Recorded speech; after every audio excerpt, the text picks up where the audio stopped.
మాచర్ల హత్య రాజకీయాలపై అసెంబ్లీలో డిస్కషన్ జరిగింది. రక్తం మరిగిపోతున్న అధినేత ఆదేశం మేరకు సంయమనం పాటిస్తున్నామని అన్నారు మాచర్ల ఎమ్మెల్యే జూలకంటి బ్రహ్మానందరెడ్డి. తోట చంద్రయ్య హత్య కేసును సిఐడికి అప్పగించామన్నారు. హోంమంత్రి అనిత తాను ప్రతీకార రాజకీయాలు చేయబోనని సీఎం చంద్రబాబు స్పష్టం చేశారు.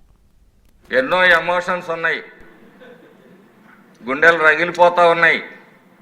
అధ్యక్షుడు ఒక్క మాటకి కట్టుబడి ఈరోజు కార్యకర్తల్ని కంట్రోల్ చేయడానికి వాళ్ళని తిడుతూ వాళ్ళతో నేను తిట్టించుకుంటూ మా కష్టాలు ఆ పయ్యోడికి తెలుసు. అధ్యక్ష, రాష్ట్రాన్ని ఏ విధంగా అయితే జగన్మోహన్ రెడ్డికి ఒక్క అవకాశం ఇస్తే నాశనం అయిందో, ఒక్క అవకాశం మాకు కానీ ఇచ్చున్నట్టయితే ఈరోజు తొడలు కొట్టే పరిస్థితి ఉండదు. అధ్యక్ష, జగన్మోహన్ రెడ్డి అంటుకోకి రాష్ట్రం వదిలిపెట్టి పారిపోయి ఉండేవాళ్ళు.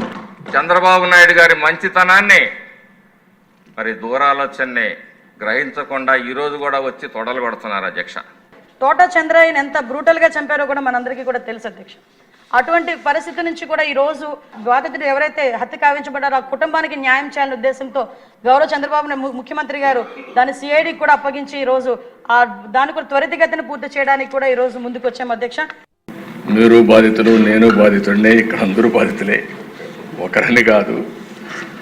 నేను ఆ రోజు ఈరోజు కూడా చెప్తున్నా, రాజకీయ కక్షలతో నా జీవితంలో ఎప్పుడు నేను రాజకీయం చేయలేదు, ఇప్పుడు కూడా నేను చేయను.